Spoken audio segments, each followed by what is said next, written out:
Hello दोस्तों, welcome again. आ गए हम लोग अपने फेवरेट चैप्टर अरे मतलब फेवरेट सब्जेक्ट के चैप्टर में, जो कि है कैश फ्लो स्टेटमेंट। वैसे बच्चों को ये डिफिकल्ट लगता है, पर जब हम लोग पढ़ लेंगे तो डिफिकल्ट थोड़ी ना रहेगा ये। हम तो इसको निचोड़ देंगे ना इस चैप्टर को। फिर वही बात, हम लोग इसको पार्ट्स में पढ़ेंगे। कोई जल्दबाजी नहीं है हमें। हम पढ़ेंगे, डिटेल में समझेंगे एक एक चीजों को, क्योंकि ये इंपॉर्टेंट है। ये इंपॉर्टेंट है बॉस। कैश फ्लो स्टेटमेंट बहुत अच्छा है और आपका कम से कम 8 मार्क्स 6 मार्क्स का ये वेटेज रखता है। हाँ, 12th में तो आपके लिए इंपॉर्टेंट है ही। कल को अगर आप चार्टर्ड अकाउंटेंट बन गए तो उसके बाद भी आपके लिए इंपॉर्टेंट चैप्टर है। सर ऐसे कैसे बात कर लेते हैं आप? भाई, अकाउंटिंग स्टैंडर्ड 3 भी बोलता है कैश फ्लो स्टेटमेंट के बारे में, कि हर कंपनी को अपने फाइनेंशियल स्टेटमेंट में balance sheet, trading and profit and loss account के साथ साथ क्या बना के देना है? एक ऐसी स्टेटमेंट जो कैश इनफ्लो और कैश आउटफ्लो के ट्रांजैक्शंस को रिकॉर्ड करके हम लोगों को बताए। मतलब हमारे लिए ये 12th में तो इंपॉर्टेंट है ही, अगर हम गलती से कोई बड़ा कोर्स करते हैं आगे तो उसमें भी इंपॉर्टेंट है। कल को हमारी ही कंपनी, हमने ही अगर कंपनी बना के काम किया तो हमको भी तो कैश फ्लो स्टेटमेंट बनानी पड़ेगी। हो सकता है किसी आउटसाइडर सीए से उसकी ऑडिट करवानी पड़े, क्योंकि सीए सिर्फ बैलेंस शीट और प्रॉफिट एंड लॉस अकाउंट में थोड़ी ना सिग्नेचर करता है। आपकी जो कैश फ्लो स्टेटमेंट है, नोट्स टू अकाउंट है, अकाउंटिंग शेड्यूल है, जो कि फाइनेंशियल स्टेटमेंट का पार्ट है, उन सब पर चार्टर्ड अकाउंटेंट सिग्नेचर करता है। इसलिए कैश फ्लो स्टेटमेंट बड़ा ही इंपॉर्टेंट चैप्टर हो जाता है बॉस। तो बेसिकली हम इस पार्ट में आज, जैसे कि ये पार्ट 1 है, तो क्या है कैश फ्लो, हम थ्योरेटिकली इसका रीजन समझेंगे, हम क्यों बना रहे हैं, कैसे बनाते हैं, क्या क्या इसमें हम कवर करेंगे, ये सारी बातें हम जान लेंगे। आज ही जान लेंगे, आज ही जान लेंगे। पूरा लेक्चर देखना, स्पीड में करो, देखो उससे कोई वांदा नहीं, पर लेक्चर पूरा देखना। राइट, चलिए जी स्टार्ट करते हैं। तो कैश फ्लो क्या है? Is the inflow, receipt and the outflow payment of cash. तो सर ये चीजें तो हम लोग ऑलरेडी कैश बुक में बना के आए। भाई कैश बुक भी तो हमने सीखी थी। कैश बुक भी तो कैश के ट्रांजैक्शंस को ही रिकॉर्ड करता है। उसमें भी तो ओपनिंग बैलेंस ब्रॉट डाउन आ जाता है और फिर सारे रिसिट्स दिखाते हैं, हम कहां कहां से हमें कैश या बैंक अमाउंट मिला हुआ है और कहां कहां हमारा पेमेंट हुआ है। वो सारी पूरी साल भर की ट्रांजैक्शन के बाद ईयर एंड पर हम लोगों को कितना बैलेंस बचा वो तो कैश बुक से ही पता पड़ जाता है। कोई भी कैश में ट्रांजैक्शन होगी, हम पहले जनरल एंट्री पास करेंगे, उसको फिर एक कैश बुक, सब्सिडरी बुक में हम रिकॉर्ड करेंगे, पोस्ट कर लेंगे, उसके बाद कैश की ट्रांजैक्शंस एनालाइज हो जाएंगी। हाँ हाँ हाँ, मैं कौन सा मना कर रहा हूं, पर अकाउंटिंग स्टैंडर्ड 3 बोलता है आपको फिर भी कैश इनफ्लो आउटफ्लो की जो स्टेटमेंट है वो बनानी पड़ेगी, क्योंकि ये स्टेटमेंट बड़ी ही काम की है। क्योंकि एक तो इसको हमें 3 एक्टिविटीज में डिवाइड करके बनाना पड़ता है, जो कि है ऑपरेटिंग, इन्वेस्टिंग, फाइनेंसिंग। जरूरी नहीं है कि इसी सीक्वेंस में करें, भाई पहले इन्वेस्टिंग आ रहा है या ऑपरेटिंग आएगा, क्या आएगा। वैसे इसका सही तरीका ऑपरेटिंग, इन्वेस्टिंग, फाइनेंसिंग इसी रूप में हम लोग बनाते हुए आ रहे हैं, इसी रूप में हो रहा है। कहीं मैंडेटरी ऐसा नहीं लिखा है कि फाइनेंसिंग पहले नहीं आ सकता, आ सकता है, कोई टेंशन नहीं है। हमको पूरे साल भर की कैश की ट्रांजैक्शन को इन 3 एक्टिविटीज में डिवाइड करके रखना है, फिर हम लोगों को एनालाइज करने में हेल्प मिलती है। भाई अगर हम कोई नया प्रोजेक्ट स्टार्ट करने वाले हैं तो हमारे ऊपर ऑलरेडी कितना लोन है, हम ऑलरेडी कितना फाइनेंस ले चुके हैं, ऑलरेडी हम जो लोन ले चुके हैं उस पर हमें कितना इंटरेस्ट देना है, ये सारी चीजें अगर एक साथ इकट्ठा होके एक जगह रिकॉर्ड हो जाए तो हम एनालाइज इजी कर सकते हैं ना, कि नए लोन पे जाए कि नहीं जाए, पुराने लोन पे हमें कितना अभी इंटरेस्ट देना है, हम अभी कितने सक्षम है और इंटरेस्ट देने के लिए। तो हमारा जो प्रिंसिपल काम है, जो मेन हमारा रेवेन्यू अर्निंग करने का काम है, उसमें हमारे लिए कैश कितनी जनरेट हो रही है ये ऑपरेटिंग से पता पड़ेगा। तो ऑपरेटिंग एक्टिविटी क्या डिस्क्लोज कर रहा है? जो आपका मेन प्रिंसिपल रेवेन्यू अर्निंग, जो ट्रांजैक्शन कर रहे हैं, जिस चीज के लिए आपने बिजनेस स्टार्ट किया, उस बिजनेस से आपको कैश की आवक जावक क्या हो रही है। या तो मैं एक फाइनेंस कंपनी हूंगा या नॉन फाइनेंस कंपनी, मैं कोई फाइनेंस देने वाला काम नहीं कर रहा हूं, मैं तो भाई कोचिंग क्लास चलाता हूं। तो मेरे लिए मेन बिजनेस ऑपरेशंस क्या है, मैं कोचिंग क्लास दूंगा, मैं आपको पढ़ाऊंगा, आप लोगों से फीस लूंगा, तो ये मेरा ऑपरेटिंग एक्टिविटी है। मैं तो साहब ये शूज बना के बेचता हूं, तो मेरा मेन ऑपरेटिंग एक्टिविटीज क्या है, मैं लेदर खरीदता हूंगा, रबर खरीदता हूंगा, थ्रेड खरीदता हूंगा, धागा खरीदता हूंगा, मैं मशीन्स खरीदता हूंगा, उसके बाद मैं उसको शूज बना के बेच रहा हूं। तो मेरा मेन ऑपरेटिंग काम क्या है, रॉ मटेरियल खरीदना, इसको फिनिश गुड्स में कन्वर्ट करके बेचना, उधार में मैं माल खरीदता हूंगा, उधार में मैं माल बेचता हूंगा, यही तो मेरे मेन ऑपरेटिंग एक्टिविटीज में आएंगे। हाँ, अगर कल को मैंने पैसा अच्छा कमा लिया, शूज का बिजनेस कर रहा हूं मैं, मेरे पास पैसा अच्छा आ गया, तो मैं बैंक्स में एफडी बना रहा हूं, मैं साहब म्यूचुअल फंड्स खरीद रहा हूं, मैं दूसरी कंपनी के शेयर्स खरीद रहा हूं, मैं और बड़ी मशीन में इन्वेस्ट कर रहा हूं, और बड़ी फैक्ट्री प्रीमाइसेस में मैं सब इन्वेस्ट कर रहा हूं। तो ये सब ट्रांजैक्शन मेरे कहां इकट्ठे होके आ जाएंगे, इन्वेस्टिंग एक्टिविटीज में। तो मेरे को पता पड़ जाएगा कि मेरा मेन पैसा कहां जा रहा है। ऑपरेटिंग एक्टिविटी से मेरे को पता पड़ जाएगा मैं अपने मेन बिजनेस से पैसा कितना कमा रहा हूं, मेरे को यही बिजनेस करते रहना है कि किसी और बिजनेस पे शिफ्ट हो जाए, डिसीजन ले पाएंगे ना। अगर आप ये चीज कैश बुक से ढूंढेंगे, नहीं हो पाएगा, नहीं हो पाएगा। कैश बुक में तो जैसे जैसे भाई एंट्री होती जा रही है, भाई हमने अभी कैश में माल परचेस किया, क्या एंट्री कर देंगे हम, purchase account debit to cash, record हो गया साहब कैश बुक में। अभी तुरंत हमने रेंट का खर्चा पे किया, rent expenses account debit to cash, cash book में रिकॉर्ड हो गया। तो एनालाइज कैसे करोगे, वो तो डेट वाइज सारी ट्रांजैक्शन सारी है, क्लासिफिकेशन थोड़ी ना अदर अदर अलग अलग एक्टिविटीज में। तो इन्वेस्टिंग एक्टिविटीज मेरा क्या शो करेगा, इन्वेस्टिंग एक्टिविटीज मेरा शो करेगा भाई पैसा मैंने मशीनरी में कितना लगाया, बिल्डिंग में कैसा लगाया है, मैंने बैंक्स में एफडी कितनी बनाई है, मैंने दूसरी कंपनीज के शेयर्स कितने खरीदे, मेरे को दूसरी कंपनी से डिविडेंड कितना मिल रहा है, मेरे को जो मैंने बैंक में पैसा लगाया है मेरे को इंटरेस्ट कितना मिल रहा है। ये चीज भी तो मेरे को कैश में आ रही होगी, माना बैंक अकाउंट में आ रहा होगा, तो cash flow statement actually cash की आवक जावक के साथ साथ बैंक की आवक जावक भी दिखा रहा है।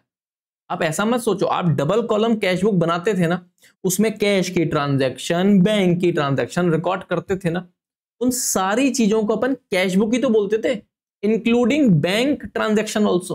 तो कैश फ्लो स्टेटमेंट भी कैश की आवक जावक, इनफ्लो आउटफ्लो के साथ साथ बैंक में भी जो आवक जावक हो रहा है, हमारे ही खाते में बैंक में जो इंटरेस्ट आ रहा है, डिविडेंड आ रहा है, या हम बैंक चार्ज, वो सारी चीजें इसमें आ जाएंगी, सारी चीजें साहब आ जाएंगी इसमें कैश फ्लो स्टेटमेंट में। तो इन्वेस्टिंग एक्टिविटी इसके लिए बनाते हैं। फाइनेंसिंग एक्टिविटी की हमने कितना लोन लिया है, हमारी खुद की कैपिटल कितनी लगी हुई है, कितने इक्विटी शेयर्स हमने मार्केट में इशू किए हुए हैं, कितने प्रेफरेंस शेयर इशू करके हमें पैसा आया है, ये सारी चीजें कहां जाएंगी, फाइनेंस एक्टिविटी में।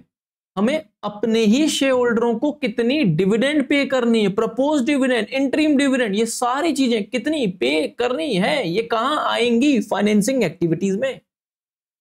तो इससे क्या क्या फायदा हो जाएगा, कैश फ्लो स्टेटमेंट से हम प्लानिंग कर सकते हैं, कैश फ्लो स्टेटमेंट से हम इजीली अपनी लिक्विडिटी, अपनी सॉल्वेंसी सब एक्सेस कर सकते हैं। हम ये पता कर सकते हैं हम कितनी सॉल्वेंट कंपनी है, हमारे पास राइट नाउ कितनी कैश अवेलेबल है, क्या हम क्रेडिटर से उधार गुड्स खरीद सकते हैं या कैश ही परचेज करना पड़ेगा, हमारे पास इतना कैश है, क्या बिजनेस स्टार्ट करते ही शुरू में कोई उधारी दे देगा क्या। तो हमें कैश जानना बहुत जरूरी है। अगर हम बिजनेस कर रहे हैं और यही साहब इमेजिन या एक्सेस नहीं कर पाए कि हम लोग हमारे ही बिजनेस से पैसा जनरेट भी कर पा रहे हैं कि नहीं। मान लो मैंने इस बार बहुत पैसा जनरेट किया है पर वो मशीन बेच के आया, मेरे पुराने इन्वर्टर्स, पुरानी बैटरीज, पुराने लैपटॉप, पुरानी चीजों को बेच के पैसा आया है, तो इन्वेस्टिंग एक्टिविटीज में तो साहब ये आपका प्लस कर देगा कि हाँ हाँ आपने मशीन बेच के पैसा आ गया, पर ऑपरेटिंग एक्टिविटीज तो नेगेटिव हो गया। तो आपको ये बात समझ में आ जाएगी, कैश फ्लो स्टेटमेंट से धंधे से पैसा नहीं कमाया है आपने, अपनी चीजों को बेच के पैसा कमाया है। कैश तो पॉजिटिव आ रहा है पर ऑपरेटिंग एक्टिविटीज से नहीं कमाया है आपने बॉस। तो इससे मेरे को लिक्विडिटी, मेरी सॉल्वेंसी, मैं हूं सॉल्वेंट की नहीं, ये एनालाइज हो पाएगा। आप कैश एफिशिएंटली मैनेज कर सकते हैं।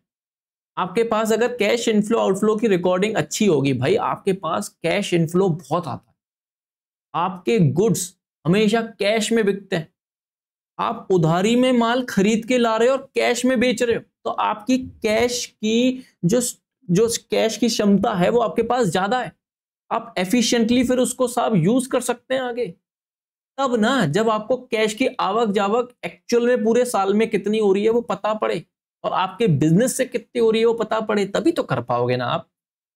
टू फैसिलिटेट कंपैरेटिव स्टडी, ये बिजनेस अच्छा है कि ये बिजनेस अच्छा है, दोनों की कैश फ्लो में बना के कंपेयर कर सकता हूं कि भाई इसके मेन सोर्स ऑफ कमाई ऑपरेटिंग एक्टिविटी, इसका मेन सोर्स ऑफ कमाई इन्वेस्टिंग एक्टिविटी, ये तो मैं अपनी चीजें बेच के पैसा कमा रहा हूं, अपनी एसेट्स बेच के पैसा कमा रहा हूं, तो ये तो उल्टा बिजनेस डूब रहा है कायदे से। और क्या, जब एसेट्स ही बेच देंगे तो गुड्स किससे बनाएंगे, पर ये तो भाई गुड्स बेच के बिजनेस, तो कंपेयर कर पा रहा हूं ना, कंपेयर कर पा रहा हूं ना कैश फ्लो स्टेटमेंट से। आपके पास कैश की पोजीशन क्या रहती है, मैनेजमेंट छोटे बड़े डिसीजन कैश फ्लो स्टेटमेंट से ले सकता है। आप इस साल डिविडेंड बांटेंगे या नहीं बांटेंगे, आपके पास धंधे में इतना पैसा आया, इतना प्रॉफिट कमाया है आपने कि आप अपने शेयर होल्डरों के साथ ये प्रॉफिट शेयर करना चाहते हैं डिविडेंड के रूप में, तभी कर पाएंगे जब आपको पता पड़े कि आप कैश कितना कमा रहे हैं, कैश कितना रुक रहा है आपके पास। इसलिए साहब कैश फ्लो स्टेटमेंट बनाया जाता है। और एक बात और बता दूं मैं आपको कि इसके दो वैसे मेथड होते हैं, एक डायरेक्ट मेथड और एक इनडायरेक्ट मेथड। तो आपके सिलेबस में सिर्फ इनडायरेक्ट मेथड है, डायरेक्ट मेथड आपको नहीं सीखना है। बल्ले बल्ले हो गई ये तो, हमको डायरेक्ट मेथड नहीं सीखना है। AS3 हालांकि दोनों मेथड को सपोर्ट करता है, पर हमारे सिलेबस में सिर्फ इनडायरेक्ट मेथड। अब एक ही मेथड है तो उसी के बारे में जानो, हाँ, जिसमें हम easily profit and loss account से स्टार्ट करेंगे। सर ये क्या होता था प्रॉफिट एंड लॉस अकाउंट, पुराने दिन याद करो बॉस, पुराने दिन। हाँ, आप लोग क्या बनाते थे, हाँ हाँ सर हमें याद आ रहा है, एक मिनट रुको। ट्रेडिंग अकाउंट बनाते थे, हम प्रॉफिट एंड लॉस अकाउंट बनाते थे, फिर हम हमारी प्यारी बैलेंस शीट बनाते थे, इसको ही तो बोलते थे फाइनेंशियल स्टेटमेंट। तो ट्रेडिंग अकाउंट में थोड़ा थोड़ा सा आपको याद दिला रहा हूं, सिर्फ मैं, ये मेरा ये काम नहीं है आज सिखाने का कि ट्रेडिंग और प्रॉफिट एंड लॉस क्या होता है। वो जब 11th का कोई मैं लेक्चर डालूंगा तब आप लोग देखना, ठीक है ना। अब ट्रेडिंग अकाउंट में मोटा मोटा अगर आपको याद हो, हम लोग यहां लिखते थे टू ओपनिंग स्टॉक, हाँ सर याद आ रहा है। टू परचेजेस लिखते थे हम लोग, हाँ सर बिल्कुल याद आ रहा है। फिर जो गुड्स बेचते थे बाय सेल्स, फिर थोड़ा बहुत अगर स्टॉक बचा है क्लोजिंग स्टॉक, और फिर जाके हमको हमारा प्यार भरा मिलता था जीपी। ये जीपी को हम यहां उतारते थे, फिर बाय जीपी करके ग्रॉस प्रॉफिट, और फिर हम लोग यहाँ पे खर्चा लिखते थे टू रेंट एक्सपेंसेस, मतलब डेबिट साइड में प्रॉफिट एंड लॉस में सारे खर्चे आते थे। टू इलेक्ट्रिसिटी, याद आ रहा है सब, to general reserve, to depreciation, है ना। और उसके बाद हमारा यहाँ पे क्या बचता था, सब काट पीट के, अगर पॉजिटिव बैलेंस है, नेट प्रॉफिट। तो नेट प्रॉफिट तक पहुंचने तक ही हमारी सारी इनकम आ गई। ठीक, direct income that is your sales, and indirect income अगर यहां पर हम ले लेते हैं dividend received, by interest income, ये सारी की सारी इनडायरेक्ट इनकम और डायरेक्ट इनकम हमने ले लिया। उसके बाद हमने सारे ये डायरेक्ट एक्सपेंसेस और ये इनडायरेक्ट एक्सपेंसेस ले लिए, उसके बाद ही तो हमारा नेट प्रॉफिट आता था। मतलब नेट प्रॉफिट से ही हम cash flow statement indirect method में स्टार्ट करते हैं। क्यों कर रहे हैं, क्योंकि आधा काम तो यहां पूरा, मतलब आधा काम तो हो ही चुका है। नेट प्रॉफिट तो एक एग्जैक्टली वो फिगर है जिससे हम ऑलरेडी सारे खर्चे, चाहे वो डायरेक्ट एक्सपेंसेस हो जो गुड्स से रिलेटेड हम लोग ट्रेडिंग अकाउंट में लिखते हैं, या फिर इनडायरेक्ट एक्सपेंसेस हो जो कि गुड्स से डायरेक्टली रिलेटेड नहीं है, प्रॉफिट एंड लॉस अकाउंट में आते हैं, ये तो हम ऑलरेडी डिडक्ट कर चुके हैं ना नेट प्रॉफिट पहुंचने तक। साहब सुनो सुनो समझो, आराम से समझो। ये फिगर आने तक सारे इनडायरेक्ट एक्सपेंसेस, सारे डायरेक्ट एक्सपेंसेस, डायरेक्ट इनकम और इनडायरेक्ट इनकम का तो एडजस्टमेंट हो चुका है। हाँ, तो नेट प्रॉफिट से स्टार्ट करने से हमें दोबारा ये सब एड लेस नहीं करना पड़ेगा। इसमें ये सारे खर्चों में भी तो कैश जा रहा होगा, सारी इनकम में भी तो कैश आ रहा होगा। तो जब भी हम कैश फ्लो स्टेटमेंट स्टार्ट करते हैं, हम किस चीज से स्टार्ट करेंगे? इनडायरेक्ट मेथड में नेट प्रॉफिट से। पर अब यहां नोट करने वाली बात आती है कि ये नेट प्रॉफिट जो कि सारे खर्चे माइनस करके सारी इनकम्स को ऐड करके आता है, अभी जस्ट ऊपर से देखकर है। यहां तक बात आप लोग एग्री करते? ओके, मान लेते हैं आपको यहां तक बात समझ में आ गई कि नेट प्रॉफिट में सारे खर्चे माइनस हो चुके हैं, सारी इनकम आ चुकी है। पर कुछ खर्चे ऐसे हैं जैसे कि ये डेप्रीसिएशन लिखा है। क्या डेप्रीसिएशन में हमारी जेब से कैश गया है? भाई सोचो ना, सोचो। हमने मशीन खरीदी, एंट्री क्या होती है? Machine account debit to cash, मानते हैं। फिर हमने मशीन पे लगा दिया डेप्रीसिएशन, तो हमारी एंट्री क्या हो जाती थी? Depreciation account debit to machine. और फिर हम लोग इसको ट्रांसफर करते थे profit and loss account debit to depreciation. हाँ, मशीन खरीदने में तो हमारा कैश गया है, ये माइनस हो गया।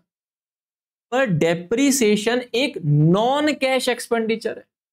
सही सुन रहे हैं आप लोग? डेप्रीसिएशन सीधे सीधे हमने खर्चा बुक किया। भाई जितनी एसेट इस साल से टूटेगी, जितनी एसेट्स को आप यूज करोगे, उतने की वैल्यू हम एस्टिमेट कर रहे हैं। 10% SLM मेथड या 10% WDV मेथड, वो सब हमें मालूम है।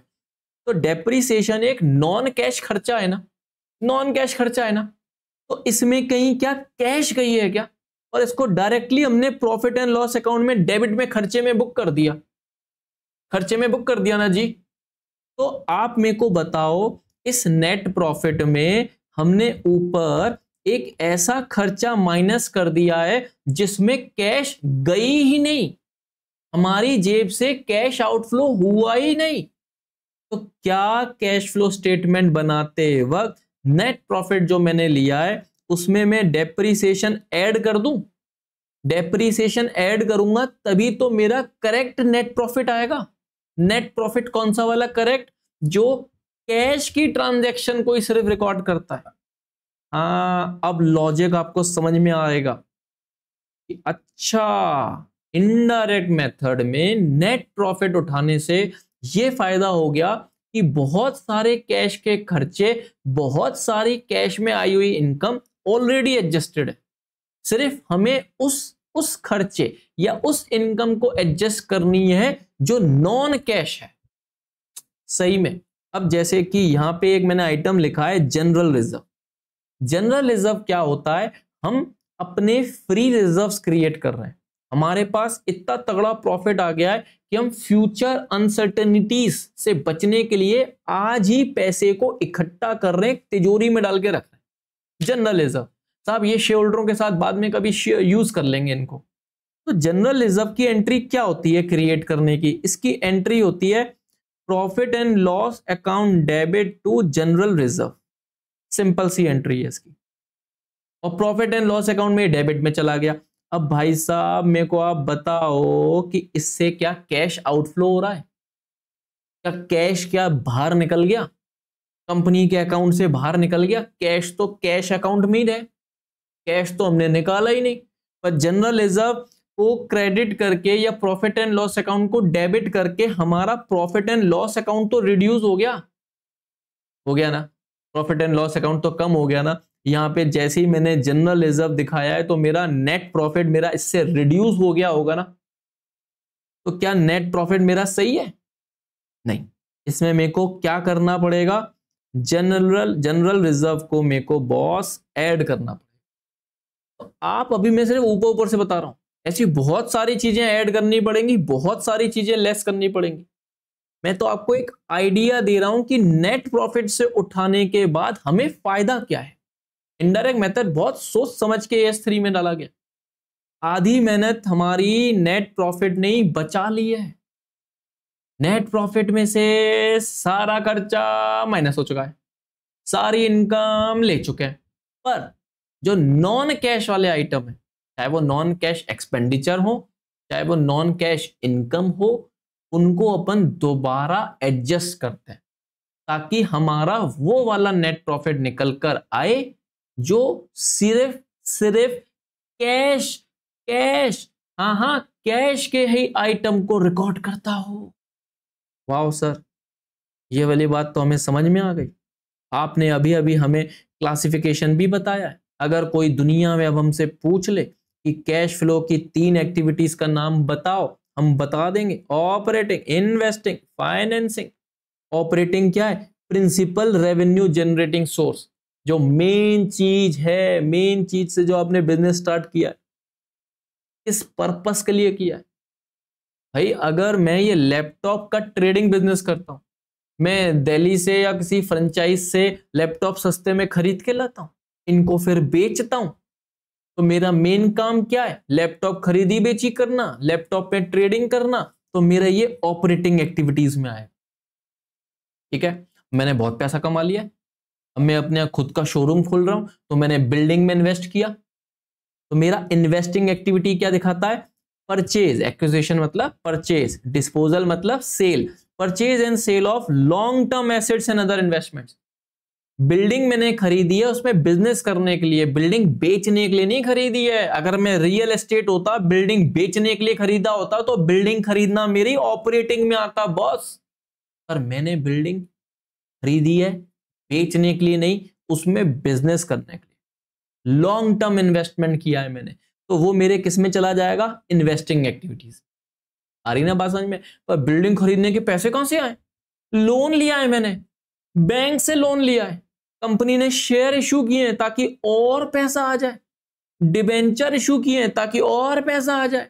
तो ये सब चीजें कहां शो होंगी? फाइनेंसिंग एक्टिविटीज में। फाइनेंसिंग एक्टिविटीज में changes in the size and composition of owners equity and borrowing, debt और इक्विटी की जितनी भी चीजें आती हैं वो सीधे सीधे चली जाएंगी फाइनेंसिंग एक्टिविटीज। हाँ, लोन लिया, फाइनेंसिंग एक्टिविटी, लोन लिया, फाइनेंसिंग एक्टिविटी, लोन लेने के बाद जब हम इंटरेस्ट पे करेंगे, फाइनेंसिंग एक्टिविटी। मान लो मैंने अगर लोन किसी को दिया, लोन गिवन, लोन एडवांस, तो किस में आएगा? सोचो सोचो सोचो, लोन देना किस में आएगा? इन्वेस्टिंग में। पैसा इन्वेस्ट किया है ना, पैसा इन्वेस्ट किया ना, किसी को लोन दिया है मतलब इन्वेस्ट किया है, तो आपको सामने वाले से क्या मिलेगा? इंटरेस्ट। जिसको आपने लोन दिया है उससे क्या मिलेगा? इंटरेस्ट। तो वो इंटरेस्ट इनकम मेरी कहां आएगी? Investing activities. हाँ, इन्वेस्टिंग एक्टिविटीज में। और अगर मैंने लोन लिया है, फाइनेंसिंग एक्टिविटी, लोन लिया है और उस पर मैंने इंटरेस्ट पे किया है, फाइनेंसिंग एक्टिविटी। जब लोन लेना फाइनेंसिंग में है तो उस पे इंटरेस्ट देना, इंटरेस्ट एक्सपेंसेस भी फाइनेंसिंग है। वाओ सर, इस चैप्टर में मजे आने वाले हैं। हाँ, नॉलेज वाला चैप्टर है। हाँ सर, हम नॉलेजेबल हैं बहुत ज्यादा। सर हम जल्दी जल्दी सीख जाएंगे। हाँ, पूरा लेक्चर देखेंगे तो ही बॉस, तो हो जाएंगे, नहीं तो इस चैप्टर में। ठीक है, अभी मैं सिर्फ आज कोई मैं समवम नहीं करवाने वाला हूं। मेरे को मालूम है बहुत सारे बच्चों को अकाउंट्स की थ्योरी झेली नहीं जाती है और वहीं से वीकनेस स्टार्ट होती है। बात समझो, अगर क्रिकेट खेलना सीखना है तो डायरेक्टली बैट पकड़ के मैं फील्ड पे नहीं उतारूंगा, पहले क्रिकेट गेम के बारे में बताऊंगा, तभी तो तुमको जब नॉलेज हो जाएगी तभी तो तुम फील्ड पे उतर के फिर वो प्रैक्टिस करोगे। वही चीज है। आज भले हम सिर्फ थ्योरी थ्योरी देख रहे हैं, भले छोटा लेक्चर हो आज का, कोई टेंशन नहीं है, पर थ्योरी सॉलिड पक्की प्रिपेयर कर लो कि भाई क्यों ये सब चीजें हो रही है। ठीक है, तो 3 एक्टिविटीज, ऑपरेटिंग, इन्वेस्टिंग, फाइनेंसिंग। ठीक है, अब जैसे मान लो मेरा काम है कि मेरे पास बहुत सारा पैसा है, बहुत सारा पैसा है, जैसे आप लोगों के पास भी भगवान करे हो, मेरे पास भी हो, है नहीं हो, तो अब मैं काम करता हूं, मैं लोगों को पैसे देता हूं ब्याज पे। ले जाओ भाई, मैं एक फाइनेंसिंग कंपनी हूं, पैसा ले जाओ मेरे से, बहुत पैसा है हमारे पास। तो पैसा देना अगर मेरा काम ही है तो किस में आएगा? ऑपरेटिंग एक्टिविटीज में। ब्रोकर की फीस, शेयर इशू करना, ये आपके लिए एक नॉर्मल काम हो गया, एक बिजनेस ऑपरेटिंग वाले आप काम कर रहे हैं, ठीक है ना। और अगर मेरा पैसा देना या पैसा लेना मेरा काम नहीं है, ब्याज पे पैसा उठाना, ब्याज मतलब इंटरेस्ट, इंटरेस्ट पे पैसा उठाना या इंटरेस्ट पे पैसा देना मेरा काम नहीं है, मैं कोई फाइनेंसिंग कंपनी नहीं हूं, तो फाइनेंस लेना मेरा किस में आ जाएगा? फाइनेंसिंग में। देखो नाम से कंफ्यूज मत हो, मैं फिर बार बार रिपीट कर रहा हूं, बैठो सीधे हो गए, बैठो बिल्कुल अच्छे से समझो, अच्छे से बात को सुनो।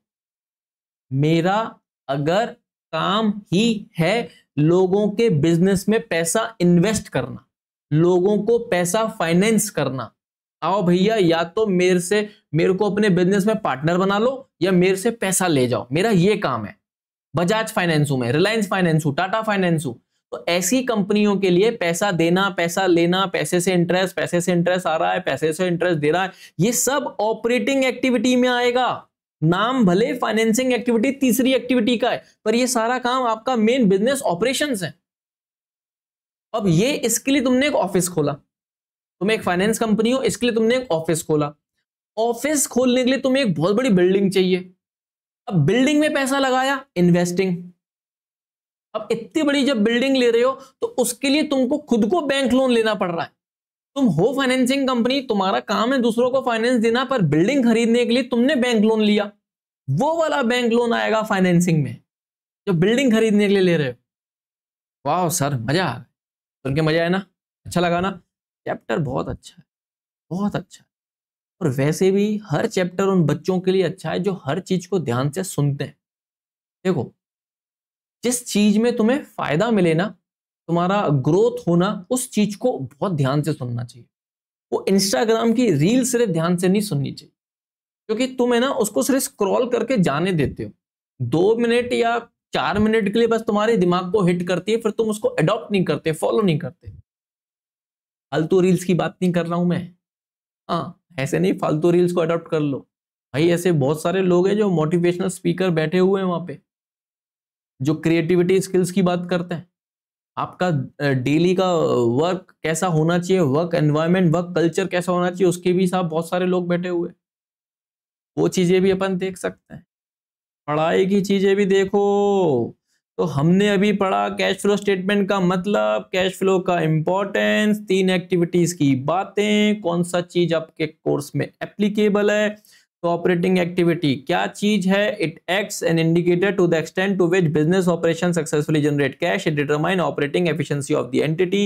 ये सब थ्योरेटिकल बातें। It helps in taking vital decision with respect to use of cash for payment of dividend, to share holder, make new investment, expand project. ये वही वाली बात कर रहे हैं कि जितना आप ऑपरेटिंग एक्टिविटी से पैसा कमाओगे तो वो उतना ही तो आप शेयर होल्डरों को ज्यादा डिविडेंड दोगे। तो ऑपरेटिंग एक्टिविटी का क्या सिग्निफिकेंस है? वही वाली बातें जो ऑलरेडी मैं बता चुका हूं। It helps in forecasting and projecting future cash flows. भाई इसी धंधे में टिके रहे कि नहीं टिके रहे? जब इतना अच्छा पैसा कमा रहे हैं तो यही धंधा करेंगे ना। हाँ, इन्वेस्टिंग में क्या आता है? It represent the extent to which expenditure has been incurred to generate future revenues and cash flows. Mutual fund में पैसा जमा किया, म्यूचुअल फंड के शेयर मार्केट में पैसा लगाया है ताकि उधर से हमें इंटरेस्ट मिले, डिविडेंड मिले। हम हमारी ही मशीन्स को, जैसे मान लो तुम्हारा काम है, तुम्हारे पास बहुत सारे जनरेटर्स हैं, बहुत सारी जमीन पड़ी हुई है, अब तुम जनरेटर दूसरों को किराए पे देते हो, अपनी जमीन किराए पे दे रहे हो, अपनी जमीन वो मैरिज गार्डन वालों को दे रखी है ताकि वो लोग यहाँ पे बैंकेट खोले, शादियां सब हो, और आपको वो लोग क्या पे करेंगे? रेंट। आपको वो लोग क्या पे करेंगे? रेंट। तो अगर आपका ये मेन काम है, आप बैंक्स में जनरेटर देते हैं, आप शादियों के लिए जमीन प्रोवाइड करते हैं, अगर आपका ये मेन बिजनेस और इससे जो आपकी कमाई हो रही है रेंट की, ये किस में चली जाएगी? ऑपरेटिंग में, क्योंकि आपका मेन बिजनेस है ये। पर अगर आपका ये मेन बिजनेस नहीं है, आपका बिजनेस तो कोचिंग क्लास वाला ही था, पर एक आध जनरेटर फालतू पड़ा हुआ है आपका, कोचिंग क्लास में लाइट जाती ही नहीं है, जनरेटर फालतू पड़ा हुआ है, इसलिए आपने वो किसी को किराए पे दे दिया। हाँ भाई, आप कोचिंग क्लास चलाते हो, 3 घंटे आपके पास ऐसे फ्री हैं जिसमें कोई क्लासेस नहीं लगती, तो तो आपने वो 3 घंटे के लिए किसी को क्लास ही रेंट पे दे दी कि भाई ठीक है यार, तू पढ़ा ले भाई, तू पढ़ा ले, मेरे को तो रेंट दे देना। मेन बिजनेस आपका कोचिंग क्लास है, खाली जिस दिन पड़ी रहती है उस दिन आप किराए पे दे देते हो। एक्स्ट्रा जनरेटर आपके पास पड़ा हुआ है, वो आप किराए पे दे रहे हो। तो वो जो रेंट रिसीव्ड हो रही है आपके लिए, वो पता है किस में जाएगी? सोचो सोचो, सही पकड़े हैं आप लोग, वो चली जाएगी उल्टा इन्वेस्टिंग में। जी हाँ, और ये जनरेटर खरीदने के लिए, जमीन खरीदने के लिए अगर आपने कहीं से पैसा उठाया है बॉस, तो वो चला जाएगा फाइनेंसिंग में। सर क्या पढ़ा रहे हो आप? हमको तो आने लगा धीरे धीरे समझ में। पूरा लेक्चर सुन रहे तभी आ रहा है, नहीं तो नहीं आता। ये जो स्किप स्किप करके देखते हैं ना, जल्दबाजी वाले बच्चे, जल्दबाजी में ही निपटते हैं। फाइनेंसिंग क्या? It assess and assessing claim on future flows contribution of funds to the enterprise. वही वाली बात है भाई, आपकी ऑपरेटिंग से कमाए हुए पैसों में से इतना पैसा उधर चला जाना है जिधर से आपने पैसा उठाया है। लोन के रूप में, लोन के रूप में पैसा उठाया, डिबेंचर के रूप में पैसा उठाया, इंटरेस्ट देना पड़ेगा ना, इंटरेस्ट देना पड़ेगा ना बॉस। तो वो चीजें हमें फाइनेंसिंग एक्टिविटी से असेस कर पाएंगे ना कि ऐसे कितने बाहर वाले बैठे हैं जिनको हमें पैसा देना है। उस हिसाब से हम इसको कंपेयर कर लेंगे ऑपरेटिंग से, कि ऑपरेटिंग से इतना पैसा तो कमा ही लेते हैं कि फाइनेंसिंग वाले को आराम से दे देते हैं। तो हमारा डेट इक्विटी रेशियो अच्छा है, हमारा इंटरेस्ट पे आउट रेशियो अच्छा है। याद आ रहा है? हाँ सर याद आ रहा है। ये आ गया boss indirect method. Indirect method में मैंने आपको बताया था 3 एक्टिविटीज आती हैं। आप नेट प्रॉफिट से स्टार्ट करते हैं, ये लिखा हुआ है डिफरेंस बिटवीन। सर डिफरेंस क्यों लिखा है? क्योंकि आप जो कैश फ्लो बनाते हैं ना, वो कंपनीज का बनाते हैं।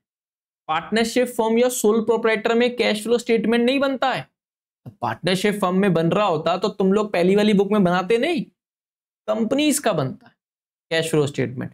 एलएलपी का बनता है कैश फ्लो स्टेटमेंट। जो भी सेपरेट लीगल आइडेंटिटीज हैं उनका बनता है, ठीक है ना। तो अब अगर कंपनीज का बन रहा है तो कंपनी का जब आप कैश फ्लो स्टेटमेंट बनाएंगे तो उसकी जो बैलेंस शीट है ना, वो ऐसे 2 साल की फिगर देती है। जो कंपनीज का फाइनेंशियल स्टेटमेंट होता है ना, वो 2 साल की चीजें आपको प्रोवाइड करते हैं। एक आपका करंट ईयर और आपका एक प्रीवियस ईयर। करंट ईयर जैसे कि अभी 2025 और प्रीवियस ईयर 2024। तो जो नेट प्रॉफिट लिखा रहता है वो रिजर्व एंड सरप्लस में लिखा रहता है। कंपनी की बैलेंस शीट अगर याद हो, पहला हेड होता था शेयर होल्डर फंड, दूसरा आता था रिजर्व एंड सरप्लस। तो रिजर्व एंड सरप्लस में मान लो नेट प्रॉफिट ऐसे लिखा हुआ है 1 लाख और पिछले साल का बैलेंस लिखा हुआ है 60,000। छोटी कंपनी इसलिए छोटे छोटे हमने फिगर्स लिए, ठीक है ना। मैंने क्या क्या लिखा हुआ है 1 लाख और 60,000। तो इसका क्या इंटरप्रिटेशन लेंगे आप? हाँ, कि पिछले साल आपका ओपनिंग फिगर कितना था 60,000 और अभी क्लोजिंग फिगर कितना है 1 लाख। मतलब आपने कितना और कमा लिया इस साल 40,000। ये 40,000 कैसे निकला? Closing minus opening. क्लोजिंग कौन सी फिगर है 2025 वाली, ओपनिंग कौन सी फिगर है 2024 वाली। क्लोजिंग माइनस ओपनिंग करना है, हमेशा ध्यान रखना। ये लिखा हुआ है मैंने यहां पे, क्लोजिंग लेस ओपनिंग, ठीक है। क्लोजिंग माइनस ओपनिंग करोगे तो ये फिगर आ जाएगी 40,000। ये एक्स एक्स की जगह में 40,000 ही लिख देता हूं बॉस। ओके सर, समझ में आ गई। तो नेट प्रॉफिट से हम स्टार्ट करेंगे।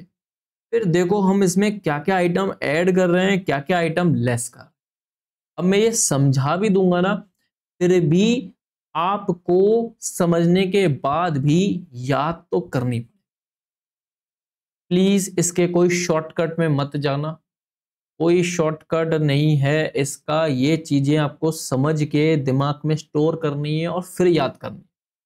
समझ के याद करोगे ना तो गड़बड़ होने के चांसेस होते हैं कम, राइट। तो आपका फॉर्मेट क्या है, आपको ये सारी चीजें ऐड करनी है। अब सारी चीजों में जैसे पहला ही आइटम क्या आ रहा है, पहला ही आइटम आ रहा है आपका प्रपोज डिविडेंड।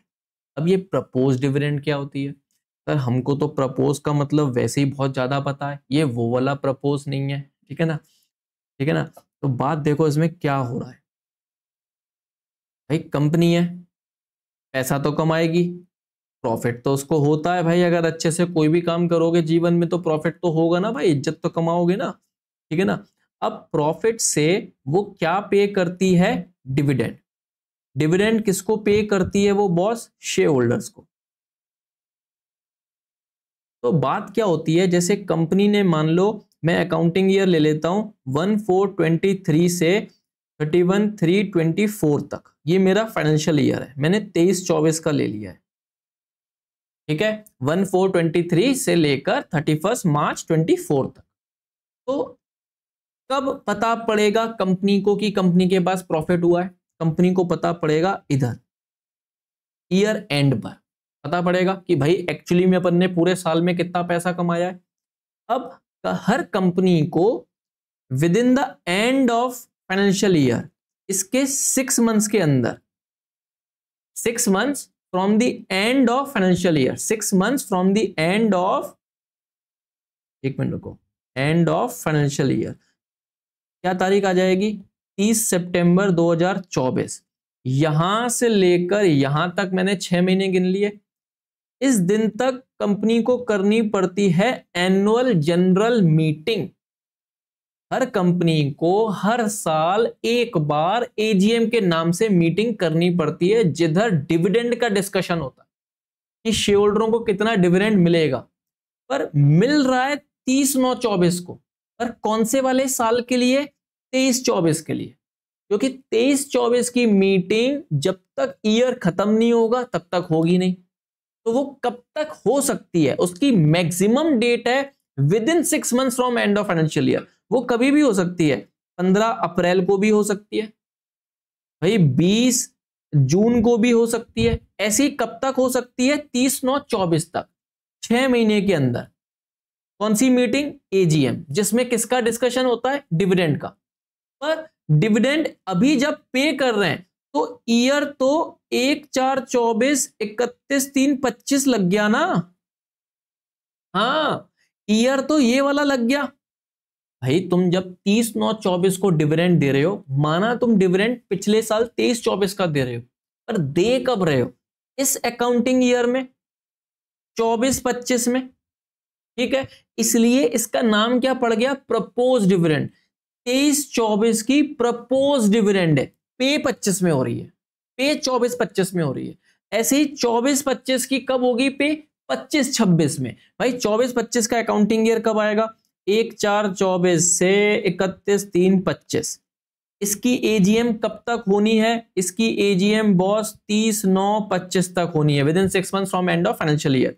तो इसकी इस साल की डिविडेंड इस दिन पे होगी, या इस दिन डिसाइड हो रहा है जिस दिन एजीएम होती है, तो हो तो भाई वो 25-26 में रही है ना, इसलिए इधर अपन इसको क्या बोलेंगे, प्रपोज डिविडेंड। सर क्रक्स में बताओ करना क्या है, जब भी हमें प्रपोज डिविडेंड का मैटर आता है तो हमको हमेशा प्रीवियस ईयर वाली को ऐड करना है। सर पहली बात तो नेट प्रॉफिट में ऐड क्यों कर रहे हैं, भाई डिविडेंड देना एक फाइनेंसिंग एक्टिविटी का काम है, तो वो नेट प्रॉफिट में हम वापस से ऐड कर देंगे और फाइनेंसिंग एक्टिविटीज में माइनस कर देंगे। अरे सर क्या बोल रहे हो, हाँ सही बोल रहा हूं। जब फाइनेंसिंग एक्टिविटीज हम बनाएंगे तो उसमें ये जो लिखा है ना फाइनल डिविडेंड पेड, ये वही वाली प्रपोज डिविडेंड है जो ऊपर हमने ऐड करी थी प्रीवियस ईयर वाली। सही जगह दिखाएंगे ना, डिविडेंड का काम फाइनेंसिंग में आना चाहिए ना, तो फाइनेंसिंग में दिखाएंगे ना। तो नेट प्रॉफिट में जो हम ऊपर बना रहे हैं वो तो ऑपरेटिंग एक्टिविटी था, ऑपरेटिंग एक्टिविटी से हटा दो। प्रपोज डिविडेंड मतलब जब हमने पे करी होगी तो कैश आउटफ्लो हो रहा है, मानते हो कि नहीं मानते, कैश आउटफ्लो मतलब कैश जा रहा है, कैश जा रहा है मतलब माइनस करना चाहिए था, पर माइनस उसकी सही जगह करो ना, जहां उसकी सही जगह है, जो कि है फाइनेंसिंग एक्टिविटी।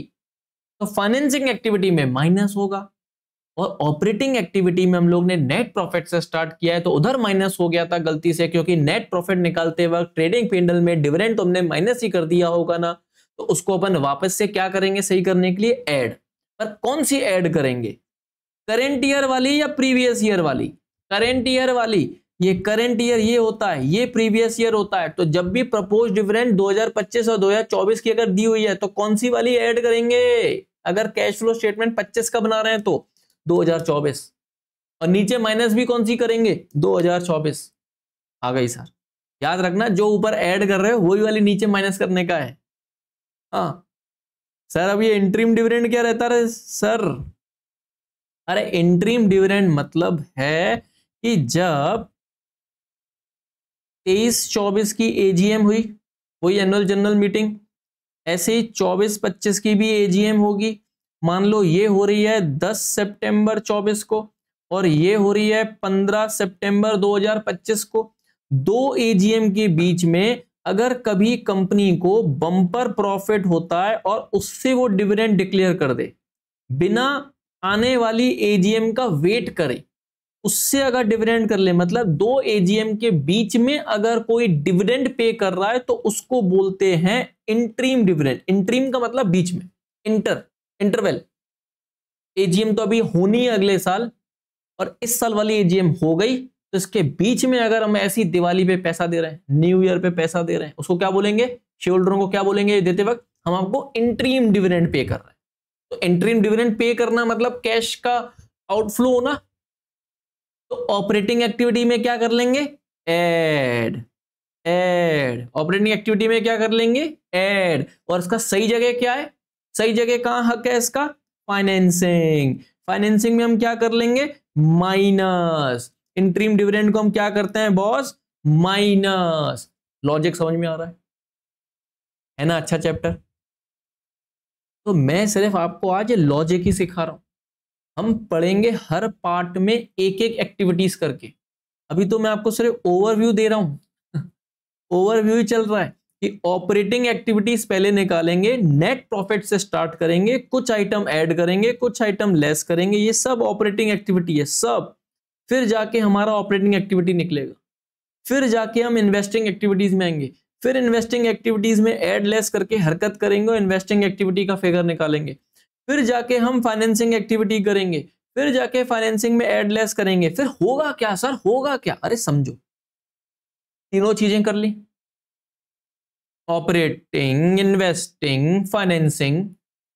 ऑपरेटिंग को हम ए दे देते हैं, फाइनेंसिंग को हम बी दे देते हैं, और सॉरी, ऑपरेटिंग को हम ए दे देते हैं, इन्वेस्टिंग को बी दे देते हैं, फाइनेंसिंग को सी दे देते हैं। इन तीनों को हम जोड़ते हैं। इन तीनों को जो भी हम जोड़ेंगे, जो भी आंसर आता है ना, उसमें हम जोड़ते हैं ओपनिंग कैश जो साल के शुरुआत में थी, जो कि 1/4/24 को थी ओपनिंग कैश। किस एक्टिविटीज में, जो साल भर की एक्टिविटीज हमने इन तीनों में डिवाइड करी, ऑपरेटिंग, इन्वेस्टिंग, फाइनेंसिंग में जो डिवाइड करी है ना, उसका जो नेट रिजल्ट आएगा उसमें हम ओपनिंग कैश जोड़ेंगे, तो हमारा जो आंसर है वो आएगा क्लोजिंग कैश। आंसर किससे मैच होना चाहिए, जो हमारा क्लोजिंग कैश 31/3/25 को है। तो हमने ये ओपनिंग कैश ले लिया, ये क्लोजिंग कैश ले लिया। ओपनिंग कैश में पूरे साल भर के ट्रांजैक्शन जो कि ऑपरेटिंग, इन्वेस्टिंग, फाइनेंसिंग में डिवाइडेड है, ताकि हम इजीली एनालाइज कर पाए। ओपनिंग कैश में ऑपरेटिंग, इन्वेस्टिंग, फाइनेंसिंग के पूरे ट्रांजैक्शन जो इन तीन एक्टिविटीज में डिवाइडेड हैं, उसको जब हम जोड़ देंगे तो क्लोजिंग कैश ही तो आएगा। अगर बैलेंस शीट के क्लोजिंग कैश से साहब आंसर मैच कर गया, बल्ले बल्ले हो गई। जैसे बैलेंस शीट में बल्ले बल्ले होती है, वैसे ही कैश फ्लो स्टेटमेंट में भी होती है, मैच कर जाता है आंसर। ओपनिंग कैश में साल भर की ट्रांजैक्शन जिसको अपने ऑपरेटिंग, इन्वेस्टिंग, फाइनेंसिंग में ऐड लेस कर रखा है, उसको जब ओपनिंग कैश में जोड़ देंगे, आंसर आएगा क्लोजिंग कैश। वो अगर मैच हो गया, आंसर सही है आपका, जंग जीत गए आप मैच जीत गए बॉस। नेट इंक्रीज डिक्रीज में आप ऐड कर देंगे बिगनिंग वाली, तो आपका आंसर आ जाएगा क्लोजिंग। याद रखना, इस पार्ट में मैंने सिर्फ पर्पस के बारे में डिस्कस किया है, क्यों, कैसे, क्या, कब, और एक आध आइटम मैंने डिस्कस करा है लॉजिक के साथ कि क्यों ऐड लेस हो रहा है। जब मैं इंडिविजुअल एक्टिविटीज पढ़ाऊंगा तब अपन इनमें डिटेल में घुसेंगे, डुबकियां लगाएंगे भाई, डुबकियां। अभी तो मैंने सिर्फ छीटे छीटे पढ़ाए। हाँ ठीक है, तो आज का लेक्चर इतना ही है, सिर्फ थ्योरेटिकल लेक्चर था, कोई प्रैक्टिकल वाला हमने काम नहीं किया है। जल्दी से शेयर लाइक कर दो। हाँ, और इतने में भी अगर कोई डाउट, दिक्कत, समस्या, प्रॉब्लम, परेशानी आए तो प्लीज आप मेरे को व्हाट्सएप करो, कुछ भी करो, पर डाउट्स पूछा करो, ठीक है। लेक्चर पूरा देखा करो बॉस, पूरा लेक्चर देखना पड़ेगा। हाँ हाँ, वही काम करना है आपको, चैनल सब्सक्राइब और लोगों से भी करवाओ। और अपना ख्याल रखो, माँ बाप का बहुत ज्यादा ख्याल रखो, ठीक है जी। जय श्री राम।